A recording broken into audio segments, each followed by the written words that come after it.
One good thing with the way that indie games have kind of come to the fore over the last kind of 10-15 years is the kind of willingness to kind of experiment with styles. So whereas like AAA is, you know, the kind of big 3D bordering on Uncanny Valley kind of special fancy games, everything else is kind of, you know, got all over the place. You've got like VV with that kind of Spectrum aesthetic,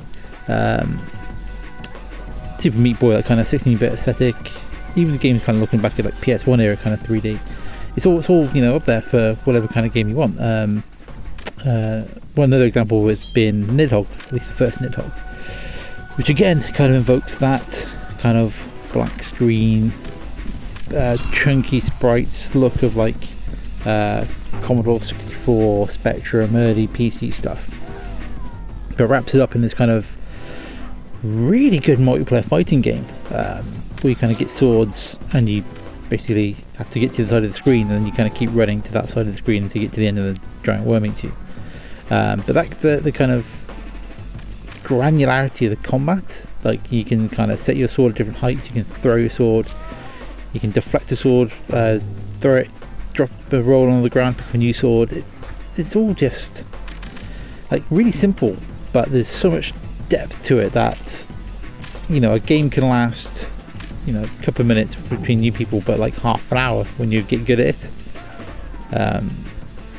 And yeah, it's all kind of backed up by that kind of visual style that kind of again keeps things simple, doesn't get in the way of anything. Yeah, it makes it like a really fun multiplayer game. Definitely better in kind of couch co-op, where you've got the person next to you to laugh at as you throw a sword across the level or snap their neck as they're on the ground. So yeah, this one I would heartily recommend, because it's an absolute corker.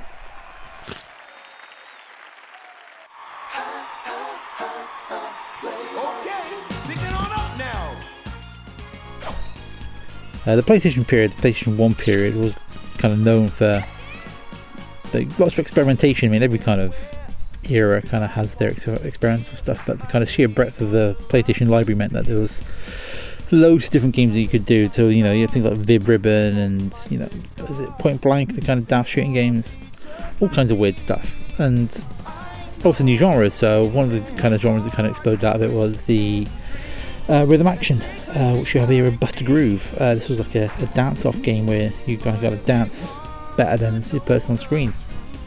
I think it kind of, you know, I can't remember who made it now, but you've got like at the same time you've got kind of dance games. Parappa the Rapper kind of comes along as well, so you've got all these all this happening at once. And I just remember really liking Buster Groove. Like, the music was good.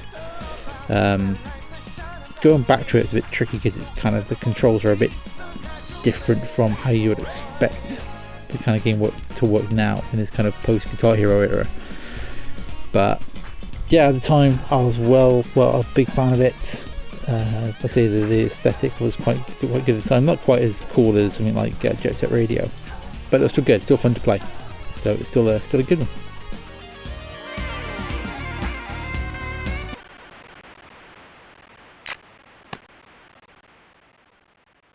Now, I got to the end of my Mega Drive's life. There's only a few games I left for it. One of which was NHL 95, which was the ice hockey game that I played the flip out of. Now, ice hockey is a sport that almost seems kind of custom built for video games. It just kind of fits it like a glove, the kind of quick paced action, violence in there as well. So yeah, I absolutely lapped this one up, playing as my beloved New York Rangers, skidding around on the ice, smashing dudes down. Yeah, I mean, it's got all the kind of EA-ness, you know, you got all the kind of proper teams and proper names and all that kind of stuff in there, and the thing around it was probably, you know, the height of this kind of 16-bit EA before it moved on to like 3D stuff. So I think, I would imagine 97 would have been like one of the first NHL 3D games. So this is probably like the apex of the kind of last gasp of the 2D stuff, and it was cracking. It was so fun to play. The multiplayer and just doing leagues, you know, it just felt really good. That kind of the weight of the players skidding around the ice, kind of going on goals, you know, passing and just doing first time in a shot into the back of the putting the biscuit in the barrel. That's what proper ice hockey people say. So yeah, this was a corker, NHL 95.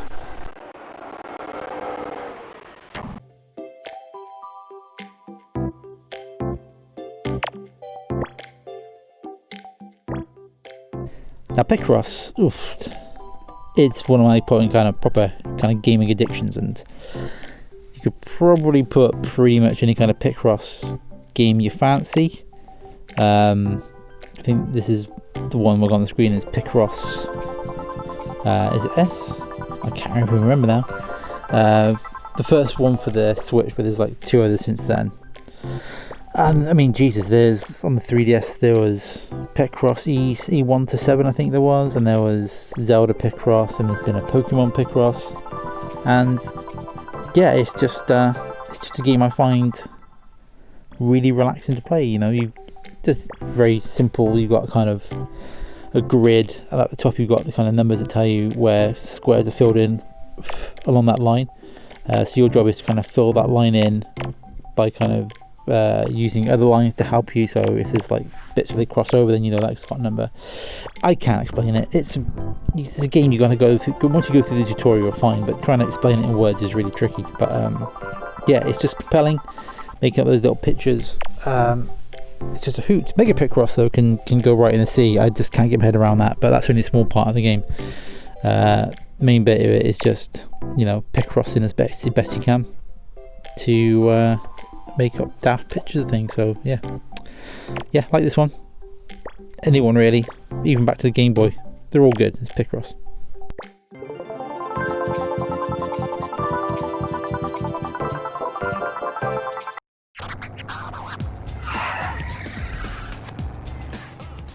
This was a bit of a weird one. Dial Trilogy for I think the PlayStation and Saturn, but I played on the Saturn.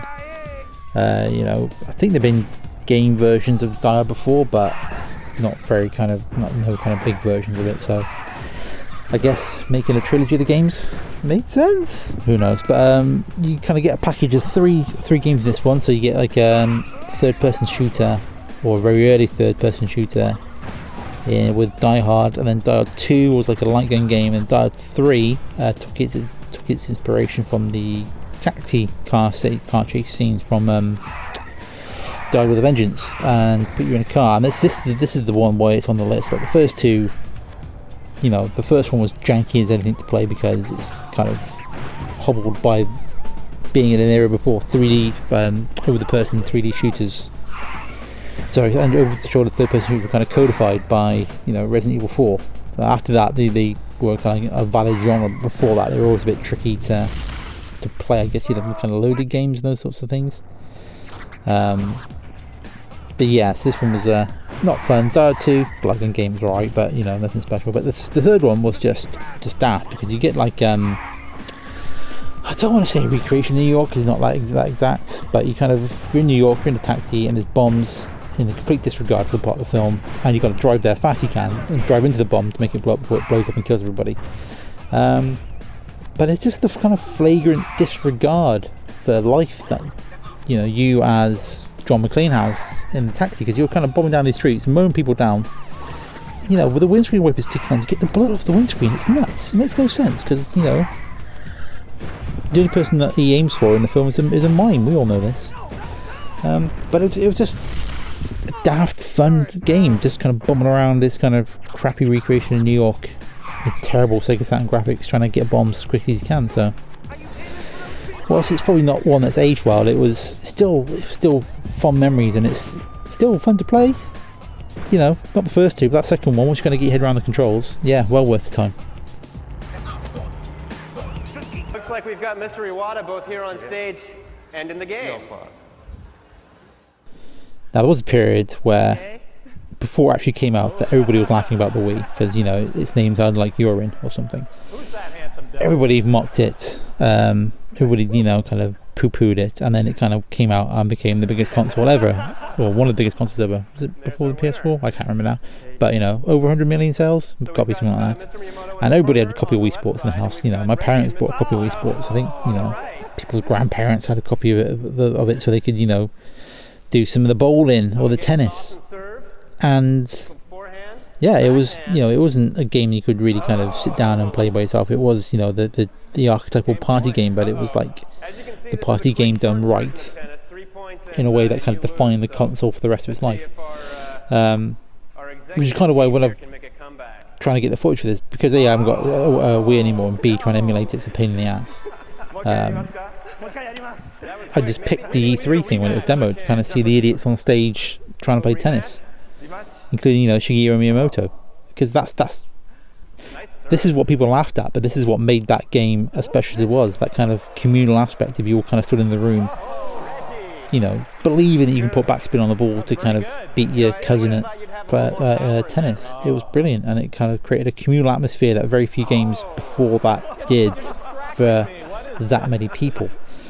I'm not going to say, you know, Pike games before that didn't work, because they did, but it was generally like, you know, the people who played video games got into it. The people who didn't play video games were off to one side, not knowing what was going on. But, you know, you put bowling in front of somebody or tennis, and it makes sense. Everything kind of connects how it works, and people can play it, and people can do it. And that's why it made it as special as it did, because it was genuinely, you know, a really communal thing for everybody, not just people who were already in the hobby. It was communal for an entire family or entire groups of people, which made it, I think, a very special game. What a shot. Very good. Gather in the middle.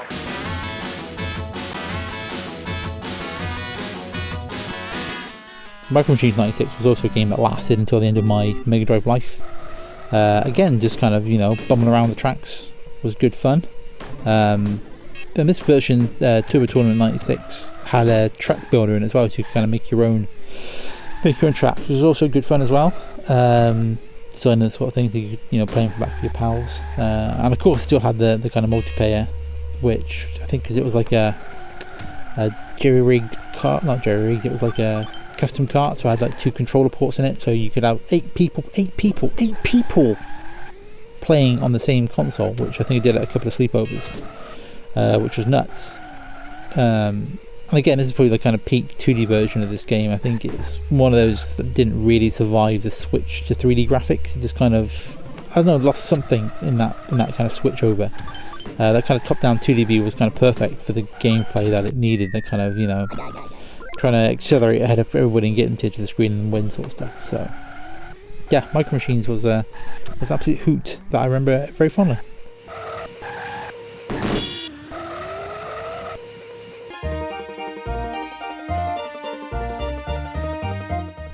Now, strategy games normally are the kind of in the purview of the PC, because you got like a mouse and probably a better screen resolution, so you can kind of do more stuff. So strategy games tend to be played on the PC, including Theme Park. But I remember it from having it on the Mega CD, because I had a Mega CD, because I was, guess I was that cool. Brent had a kind of a very annoying soundtrack, which sounded good because it was on CD, but was very repetitive. But that didn't kind of get away from the magic of the game, because Theme Park wasn't as, you know, a great game. That kind of, was it Bullfrog? Yeah, that kind of Bullfrog aesthetic kind of, you know, infused with kind of British culture in a way that kind of other games kind of fed back to the Spectrum and that kind of Amiga and that kind of era of kind of, you know, these studios that were very British in how they were presented themselves. And this kind of comes through Theme Park, and a kind of, you know, building this kind of slightly crappy theme park to resemble, you know, Alton Towers or something. And, you know, you got all the things kind of, you know, setting down your rides, setting down your stalls, you know, all the things you could do, like, you know, putting all the salt in the fries and putting a Coke stand next to it so people went from there to get a drink and all that kind of stuff. It was, for a console game, it was very in depth. Again, it probably best lived on the PC, just because having a mouse made it that much easier to play and, you know, select menus with the keyboard and that sort of thing. But it still worked. It still worked on the Mega CD. I had a great time with it, building my theme parks. Yeah, it's a game that kind of probably started its own kind of subgenre of, you know, strategy theme park kind of games. I think Roller Coaster Tycoon would be the kind of popular successor to this. But, you know, this first one, great memories of playing on Mega CD. Great times making people sick and not hiring cleaners to clean it up, because you could do that, so why wouldn't you do it?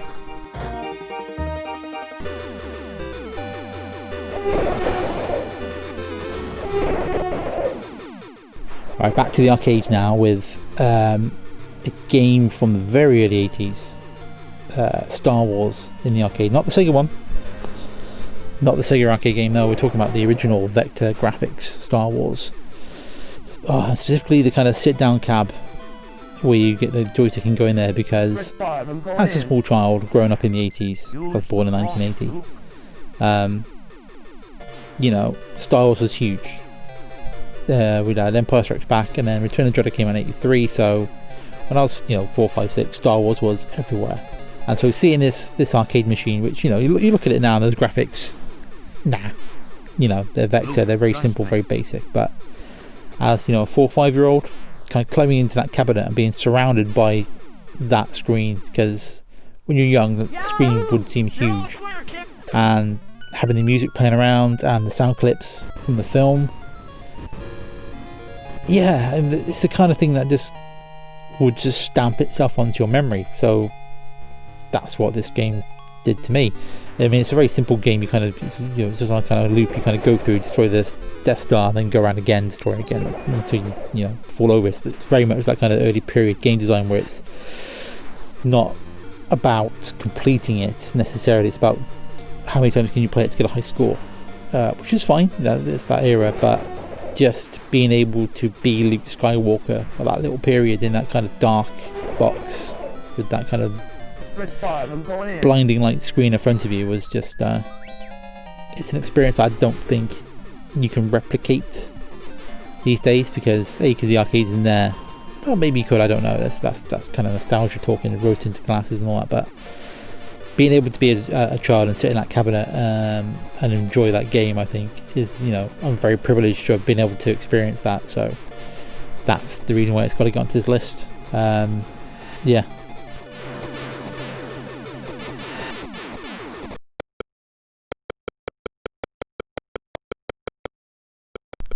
talked earlier about PlayStation being like an era of experimentation, but the early 8-bit computers and things like the Spectrum and the Commodore 64. Oh boy, talk about experimental.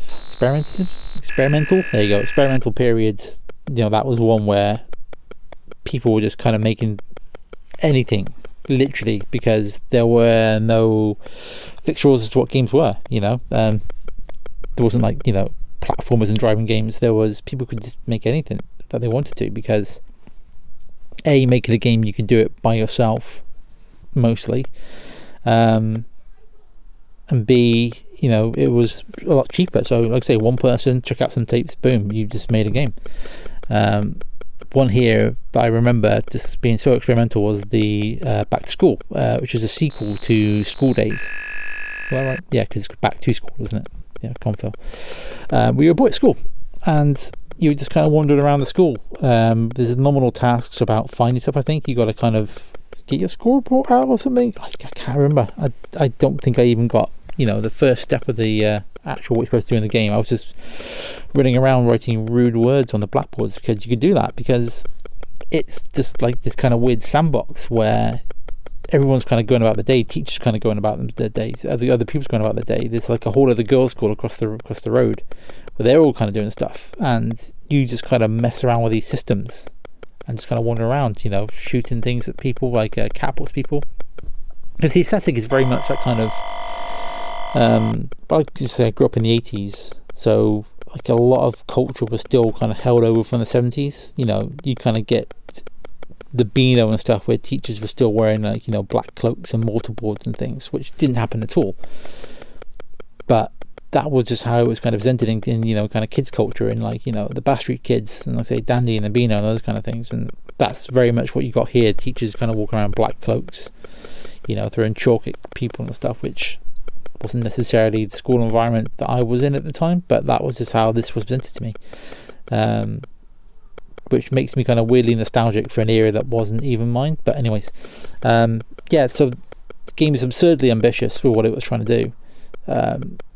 Trying to put all this on a cassette tape that takes like 5 minutes to load up, but you can't fault it for what it was trying to do. The ambition is plastered all over it, and it's a game where you could literally just kind of think, I'm just going to go grab a mouse and let it go in the girls' school and watch them all run around all over the place, because you could do that. You could do all that kind of stuff, and you can kind of see that structure in games today, like Grand Theft Auto or whatever. Though it's this game writ large where you've got like an entire city to mess around with, all those systems to mess around with, not just like one building. But it all kind of started, all those kind of thoughts started back here on a cassette tape, as a kid went to school with a catapult in his back pocket. Which, did that ever happen? Did kids go to school? I don't know. I never did, but yeah, back to school. What a great game.